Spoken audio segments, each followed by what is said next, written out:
저는 김지혜라고 합니다. 아마 저를 아시는 분들도 있고 또 청년들 중에는 저를 또 모르는 분들도 있겠어요. 저는 마하나임에 소속이 돼 있고요.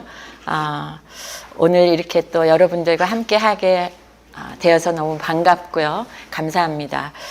여러분들은 전도서를 통해서 우리 솔로몬의 지혜를 배우고 있죠.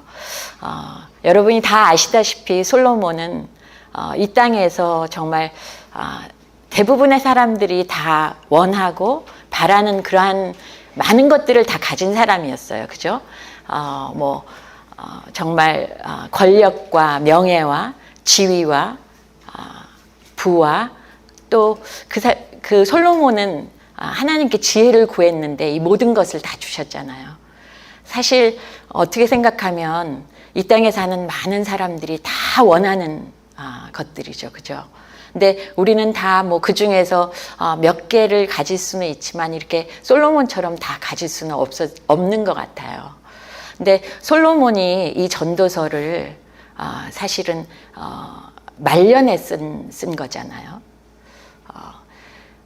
그 많은 부귀와 영화와 권력과 지위를 누렸던 솔로몬이 말년에 자신의 인생을 돌아보면서 쓴 것이기 때문에 저희에게 더 많은 울림이 있는 것 같습니다. 여러분들은 우리 최정아 집사님 아까 기도하신 것처럼 지난주에 전도서 3장을 통해서 그 때에 대해서 인생의 여러 가지 때에 대해서 배웠죠. 오늘은 그 슬라이드.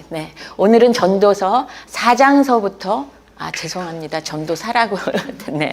전도서 4장에서부터 6장까지를 저희가 배우겠는데요. 특히 이 4장에서 6장까지 솔로몬은 세 가지 큰 주제를 저희에게 알려주고 있습니다. 첫 번째는 학대, 억압이라고 그럴 수도 있고요. 사실 어떻게 보면 인생에 있는 어떤 고통의 문제일 수도 있겠습니다. 두 번째로는 말에 대해서 저희에게 가르쳐주고 있고요. 세 번째로는 재물에 대해서 저희에게 지혜를 주고 있습니다. 첫 번째로 이제 학대를 보겠습니다. 학대라는 것은 권력이 있는 사람이 그 권력을 부당하고 또 불공정하게 사용함으로써 그 권력 밑에 있는 사람들이 참 부당한 그러한 그 억울한 그러한 억압을 가지는 것입니다. 그런데 4장 1절에 보면 솔로몬이 이렇게 얘기합니다. 나는 또 세상에서 벌어지는 온갖 억압을 보았다. 억눌리는 사람들이 눈물을 흘려도 그들을 위로하는 사람이 없다. 억누르는 사람들은 폭력을 휘두르는데 억눌리는 사람들을 위로하는 사람이 없다라고 합니다. 저는 이거를 묵상하면서 솔로몬은 사실 거의 40년을 왕으로 있었거든요. 거의 20세에 솔로몬이 왕이 되었다고 하는데 솔로몬은 사실 별로 권력 밑에 어려운 시간을 지나지도 않았는데 이분은 정말 하나님이 주신 지혜와 지식으로 인생을 정말 관찰을 잘 했던 사람이구나. 그런 걸 생각을 했고요. 온갖 억압을 받는 사람들을 솔로몬이 보게 됐답니다. 우리가 억압이라고 그러면 굉장히 좀 센 단어 같은데 사실은 그것이 어쩌면 저나 여러분이 지금 지나고 있는 그런 고통의 시간일 수도 있어요. 우리가 구체적으로 직장에서 그런 상사 밑에 잘못 취급되는 부하들, 또 학교에서 왕따를 당하는 그러한 학생들도 참 많죠. 그리고 사실 요새 매스컴에서도 많이 있지만 사실 가정폭력은 또 어떻습니까? 또 말로 어뷰즈를 당하고 또 심지어는 성폭력을 당하는 우리 아이들이 있고 노약자들이 있죠. 그리고 국가나 정부 차원에서도 그러한 억압을 받는 사람들이 많습니다. 그런데 참 안타까운 것은 그들이 그런 눈물 골짜기를 지날 때 위로하는 사람이 없다는 거예요. 여러분들은 혹시 그러한 어려운 시간을 보낼 때 누군가에게 얘기할 사람이 있나요? 사실 많지 않더라고요. 특별히 정말 그러한 시간이 지속될 때 정말 해결될 것 같지도 않고 그러한 시간을 지나면서 정말 마음은 점점 더 힘들고 이것이 언제까지 계속될까? 나는 과연 이 시간을 버텨낼 수 있을까? 우리 성경에는 정말 그런 사람들이 꽤 많지만요. 대표적으로 다윗을 생각해 볼 수 있겠습니다. 다음 슬라이드. 다윗은 여러분들이 잘 알고 있다시피 10대에 사무엘 선지자로부터 왕으로의 기름 부음을 받은 사람입니다. 그죠? 그런데 그 다윗이 거의 10년 이상을 그 현직 왕 사울에 의해서 계속해서 생명의 위협을 받고 정말 토굴에 숨고 어디든지 숨다가 결국에는 이스라엘 땅에서 숨을 데가 없어서 다른 나라에까지도 가서 피신을 했던 그런 사람이에요. 우리가 많은 억압에 많은 종류가 있지만 사실 우리의 생명이 위협받는 죽음 앞에서 그 억압을 생각할 때 그것은 얼마나 사실은 힘든 상황일까요? 더군다나 그 젊은 다윗이 겪었을 것을 생각하면 어떻게 그는 그렇게 감당할 수 있었을까? 그것이 사실 여러분들이 잘 아는 시편에 정말 다윗의 모든 기도로 나와 있지 않나요? 이 시편 56편 1절에서부터 4절은 그것의 대표적인 그러한 그 시라고 하겠습니다. 기도라고 하겠는데요. 정말 다윗이 그러한 그 자기의 생명이 위협받을 때 어떻게 했는지 위로자가 없었지만 어떻게 그것을 감당을 했는지 여러분 우리 같이 한번 읽어볼까요? 네, 시작. 하나님이여 내게 은혜를 베푸소서. 사람이 나를 삼키려고 종일 소리치며 압제하나이다. 내 원수가 종일 나를 삼키려 하며 나를 교만하게 치는 자들이 많사오니 내가 두려워하는 날에는 내가 주를 의지하리다. 내가 하나님을 의지하고 그 말씀을 찬송하올지라. 내가 하나님을 의지하였은즉 두려워하지 아니하리니 혈육을 가진 사람이 내게 어찌하리까. 다윗은요 그러한 그 생명의 위협을 계속해서 지속적으로 받으면서 칼이나 어떤 사람이나 권력을 의지하지 않았어요. 제일 먼저 다윗이 한 것이 하나님께 갔어요. 하나님께 가서 하나님의 은혜를 구합니다. 그러면서 자기의 처지를 하나님께 말씀드리죠. 여러분들 생각해 보세요. 내가 오늘 또 이렇게 숨어 있지만 죽을지도 모른다고 할 때 얼마나 두려움이 몰려오겠습니까? 우리가 사실 억압의 그러한 시간을, 그러한 고통의 시간에 있을 때는요, 우리 안에 계속해서 걱정과 불안과 두려움이 정말 두려움에 사로잡히게 되잖아요. 근데 다윗은 여기서 내가 두려워하는 날에는 주를 의지하리다. 성경에 죽게 피하는 자는 복이 있도다 그랬어요. 그죠? 그리고 내가 하나님을 의지하고 그 말씀을 찬송하올지라. 그 상황에서 다윗은 하나님을 의지하며 그 말씀을 찬송한다고 그래요.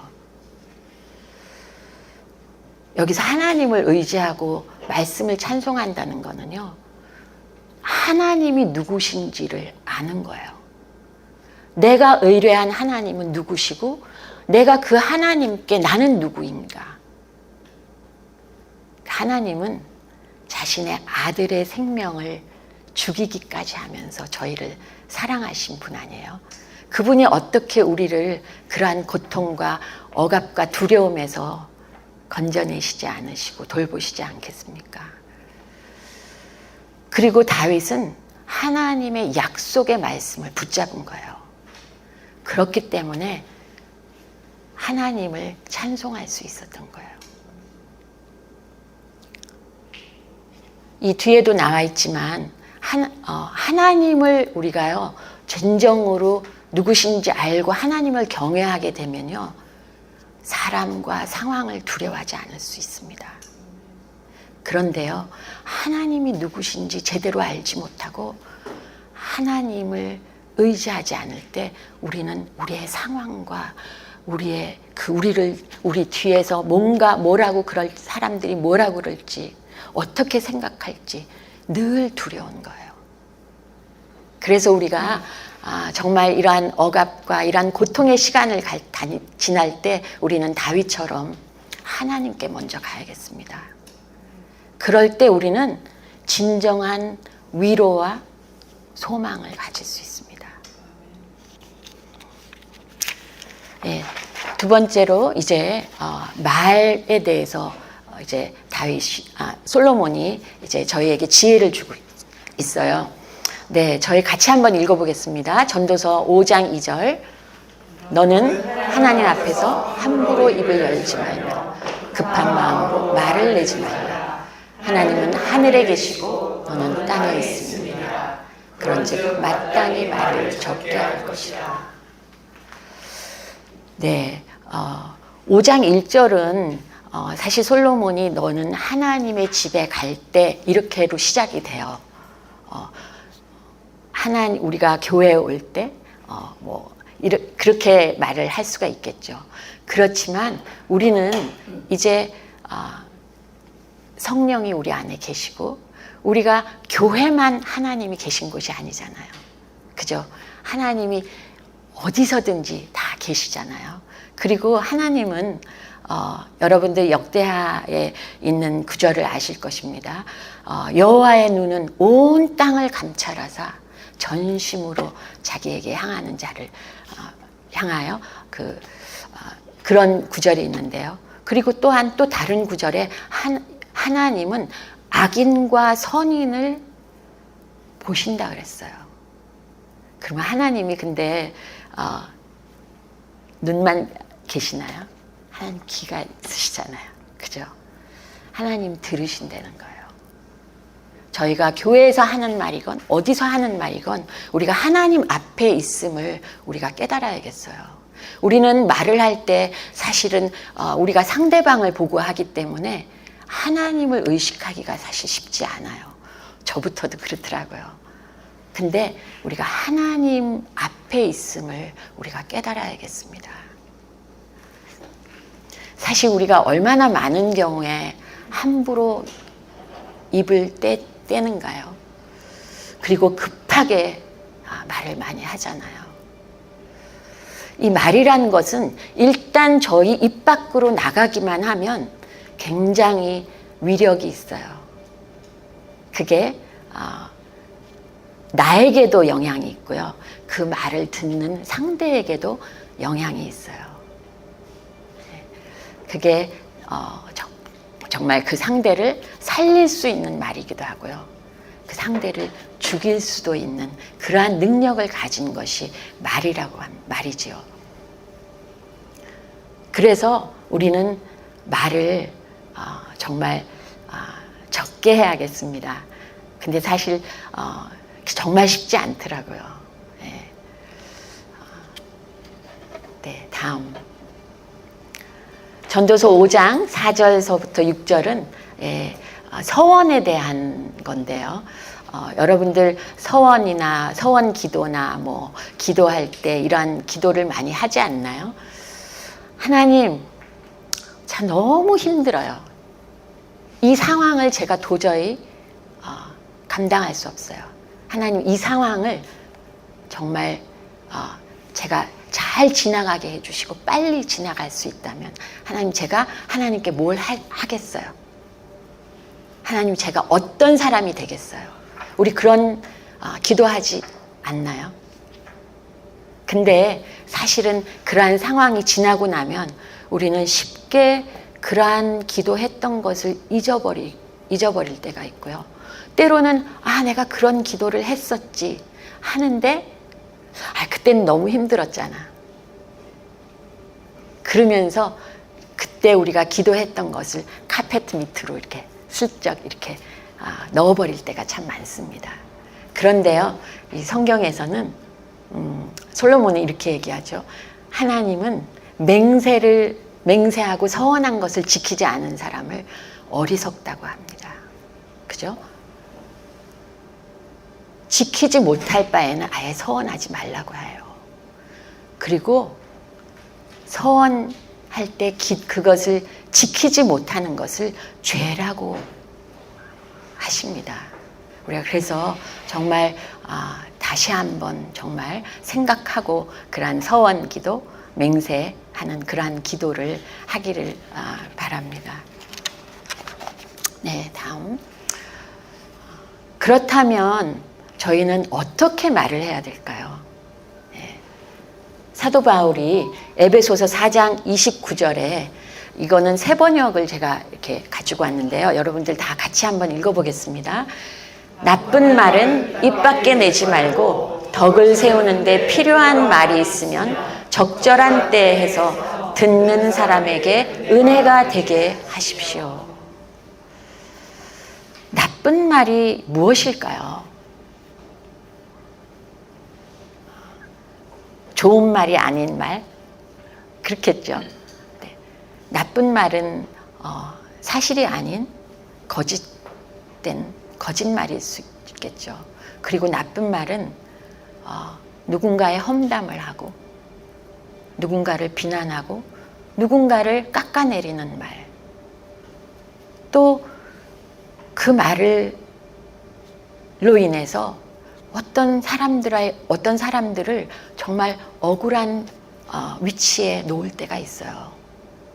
그리고 그 말을 통해서 사실 상대방을 이간질하는 말이 있습니다. 그 사람들의 관계를 잘못되게 이렇게 인도하는 그러한 말이 될 수가 있다는 거예요. 그것은 입 밖에 내지 말라고 그러세요. 예, 그리고는 이제부터는 어떤 말을 할지를 이렇게 사도 바울이 가르쳐 주시는데요. 덕을 세우는 말.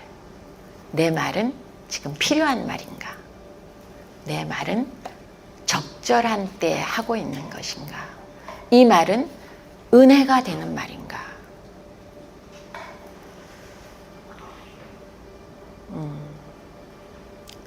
참 우리가 말을 할 때요, 그 상대방을 이렇게 무시하거나 그러기가 참 쉬워요. 특별히 나보다 좀 못한 사람이라고 느껴질 때.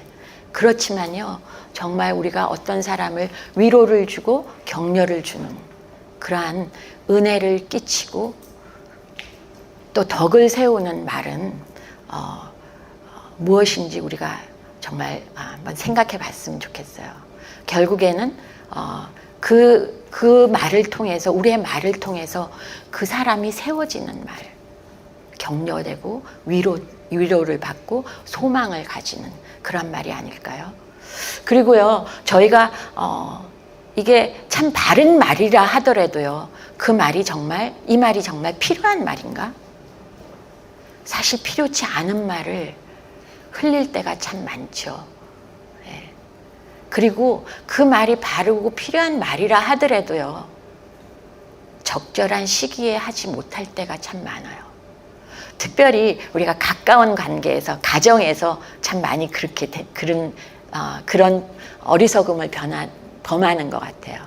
너무 가깝고 그러다 보니까 그냥 나오는 대로, 그냥 내가 화가 나는 대로 우리 아이들한테, 우리 배우자한테, 우리 친구들한테, 우리 부모님들한테 얼마나 쉽게 우리는 사실 적절한 때가 아닌 때 그 말을 함으로 사실 그 상대방을 상처를 주고 그럴 때가 얼마나 많은지요. 네. 그래서 이런 말을 우리가 하도록 합시다. 네. 다음번에 이제 세 번째로 솔로몬이 이제 다루는 이슈는요, 주제는 재물입니다. 사실 저는 이 세 가지 중에 솔로몬이 가장 재물에 대해서 가장 저에게 많은 지혜를 줄 수 있다고 생각해요. 왜냐하면 너무나 많이 가졌던 사람이니까. 그죠?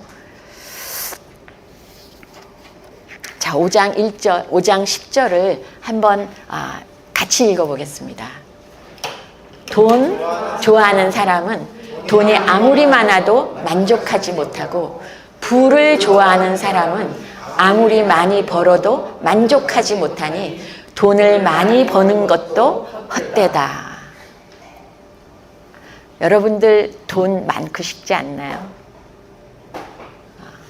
또 많이 벌고 많이 쌓아놓고 싶지 않나요? 우리 모두는 사실 다 그럴 것 같아요. 대부분이. 그죠?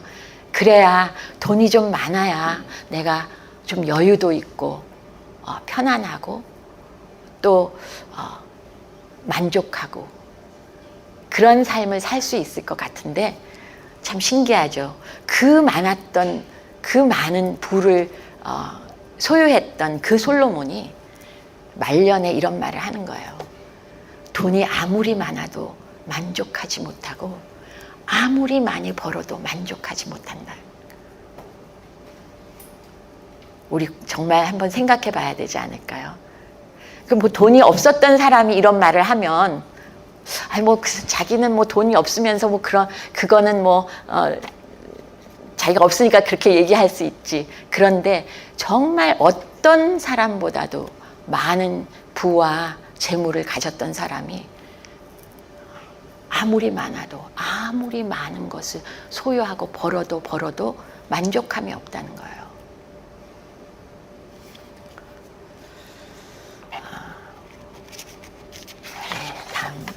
다음 슬라이드.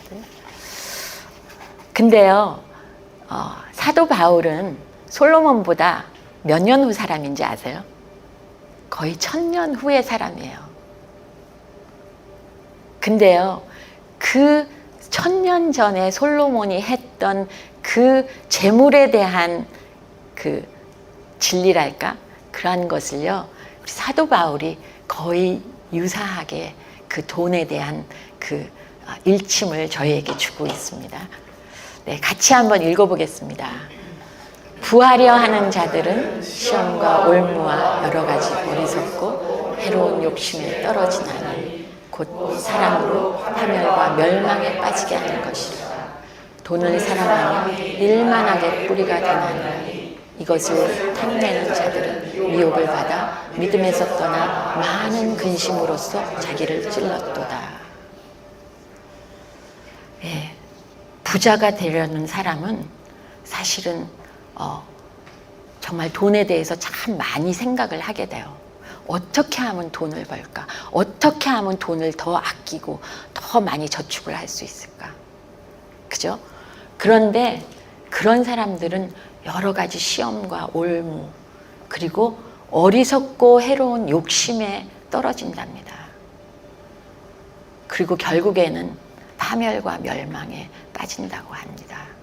여러분들 요즘은 하도 매스컴이 그런 것들을 잘 하니까 여러분들 많이 듣지 않나요?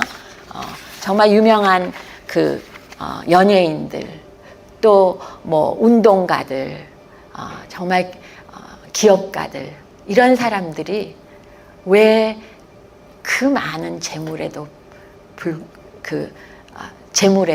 그 사람들의 삶이 정말 피폐할까요? 많은 사람들이 우울증 약을 먹고 결국에는 또 자살하기도 하고 또 중독의 문제를 가진 사람들이 거의 대부분이더라고요. 그래서 우리는 정말 돈을 사랑한 거, 돈이 아무리 많아도 결코 만족할 수 없고, 그 돈이 많아지는 거는요, 사실은 근심과 걱정이 더 많아지는 거더라고요. 그래서 사도 바울은 돈을 사랑함이 일만 악의 뿌리가 되나니, 히브리어에서 1만이라는 그 숫자가 가장 큰 숫자를 대표한답니다. 그것은 무슨 얘기냐 하면 돈을 사랑하는 게 모든 악의 뿌리라는 거예요. 그래서 이것을 탐내는 자들은 미혹을 받아 우리 믿는 자에게 얼마나 두려운 말입니까? 믿음에서 떠날 수 있다는 거예요. 정말 우리가 이것을 명심하면서 우리가 정말 돈을 사랑하는 것. 돈 자체는 사실은 중립적인 거잖아요. 근데 돈을 한다는 거는 그만큼 우리가 사랑하는 것에 가장 많은 투자를 하잖아요. 가장 많은 시간을 들이고 가장 많은 에너지를 들이는 거 아니겠습니까? 그런데 돈을 사랑할 때 우리는 많은 근심과 걱정과 잠 못 이루는 밤, 또 믿음에서 떠날 수 있다는 거예요. 다음 슬라이드. 그렇다면 우리는 이 재물을 어떤 시각으로 우리가 봐야 될까요? 전도서 5장 19절에는 이렇게 솔로몬이 얘기하고 있습니다. 하나님이 사람에게 부와 재산을 주셔서 누리게 하시며 정해진 몫을 받게 하시며 수고함으로 즐거워하게 하신 것이니 이 모두가 하나님이 사람에게 주신 선물이다. 어떤 사람들은 그렇게 얘기할 수 있겠어요. 나는 부자가 아닌데, 나는 재산이 별로 없는데. 그렇지만요, 이 모든 것들은 하나님이 주신 거라는 거예요. 하나님이 건강을 주시지 않고 하나님이 어떤 능력을 주시지 않았다면 우리가 어떻게 일을 할 수 있겠습니까? 그래서 하나님께로부터 나온 것임을 우리가 인정을 할 때 우리가 그 돈에 매이지 않을 수 있어요. 두 번째로는 전도서 5장 15절에는 여러분들 잘 알고 있지만 우리는요 정말 태어날 때 또 죽을 때 아무것도 가지고 오지 않았고 가지고 갈 수 없다는 것을 우리는 늘 명심하고 살아야겠어요. 예전에 한국의 그 수의에는 수의가 뭔지 아시나요? 죽을 때 입는 옷, 그 옷에는 그 주머니가 없답니다. 아무것도 갖고 갈 수 없다는 거죠. 하나님이 가지고 가실 때는요, 우리가 언제 가지고 가시든지 우리는 내려놔야 되는 그러한 것임을 우리가 깨닫고 정말 이 재물에 대한 욕심에서 우리가 자유했으면 좋겠어요. 그러려면 디모데전서 6장 6절에 자족하는 마음이 있으면 경건은 큰 이익이 되느니라.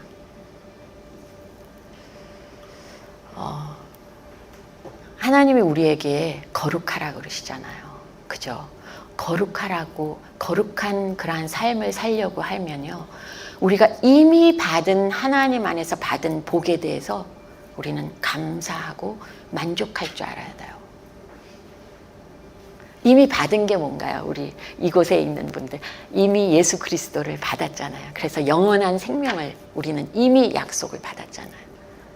사실 그리고 먹을 것과 입을 것이 있고 우리가 살 곳이 있는다면요, 그 전에 목사님이 얘기하신 것 같은데 아프리카 사람들의 1%를 우리는 누리고 있는 거라는 거예요.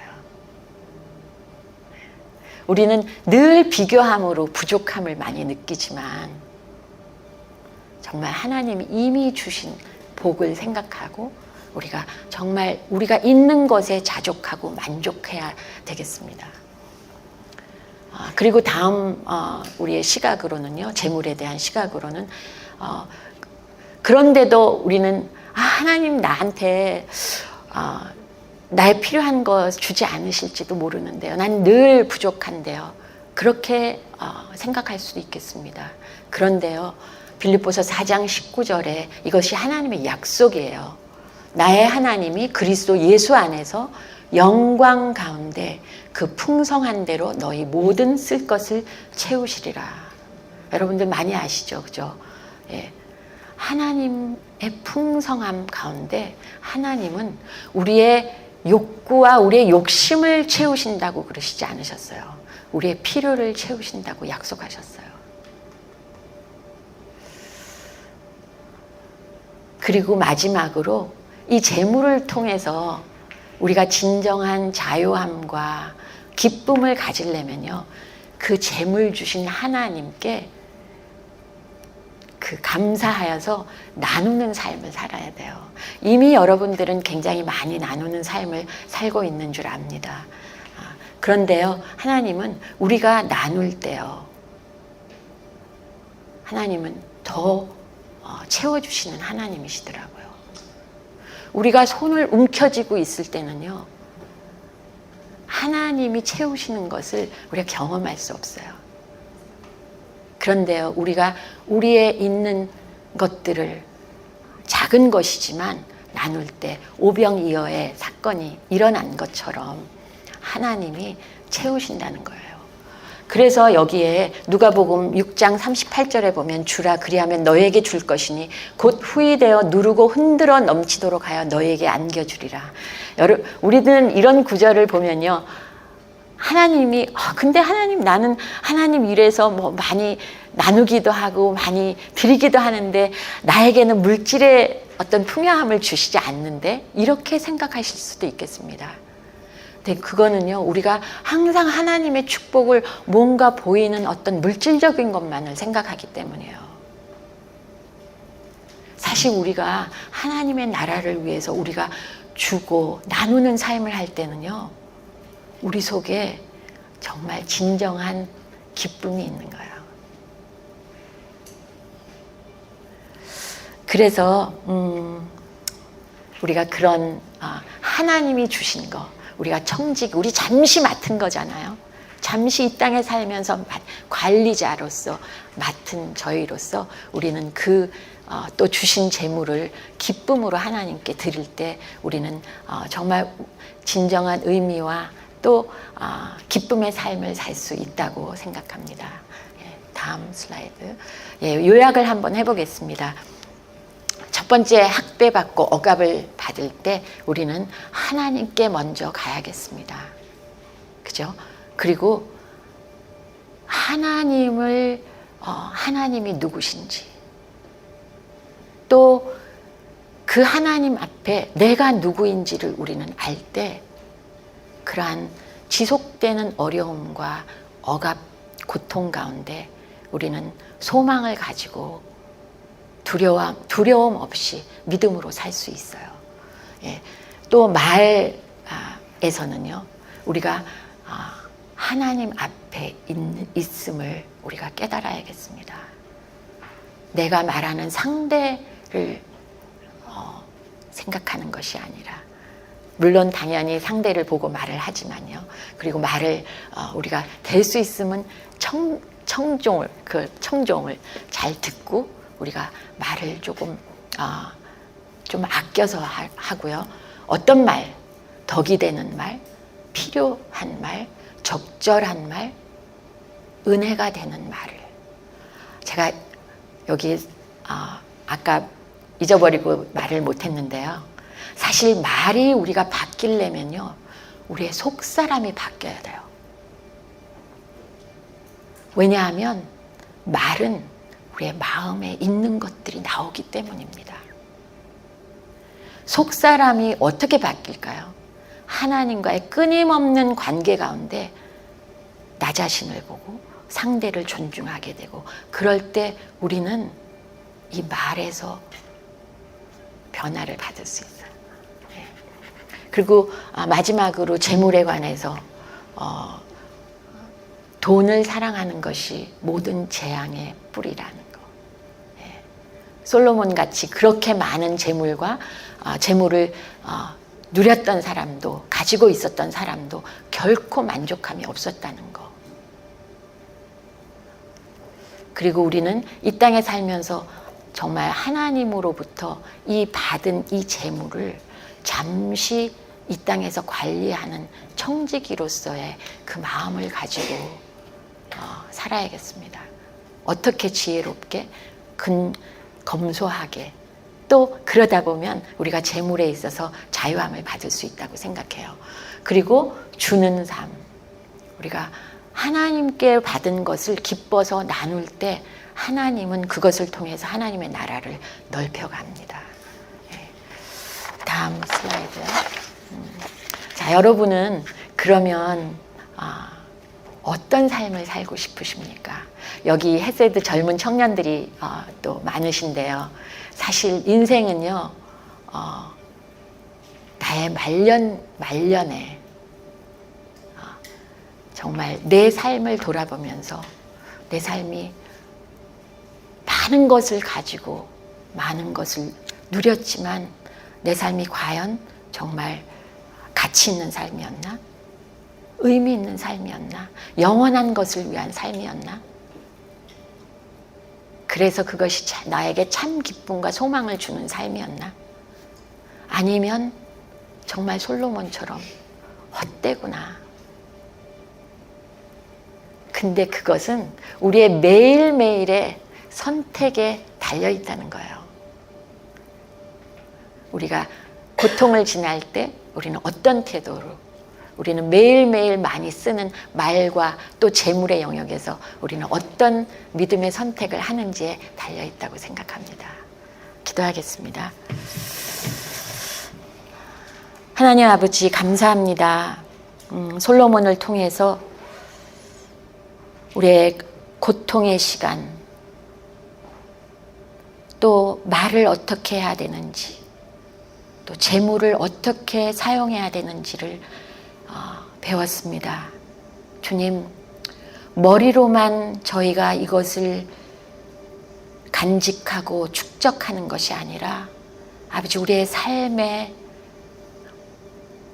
방식이 될 수 있도록 주님이 내 삶에 매일매일 실제가 되어주시고, 그래서 우리가 믿음의 선택을 날마다 할 수 있게 도와주시옵소서. 그래서 마지막 날 주님 앞에 서는 날 우리는 주님 정말 부족하고 연약하지만 영원한 생명 주신 주님 앞에 달려왔습니다 하고 고백하는 저희들의 삶 될 수 있도록 축복하여 주시옵소서. 감사하며 예수님 이름으로 기도합니다. 아멘.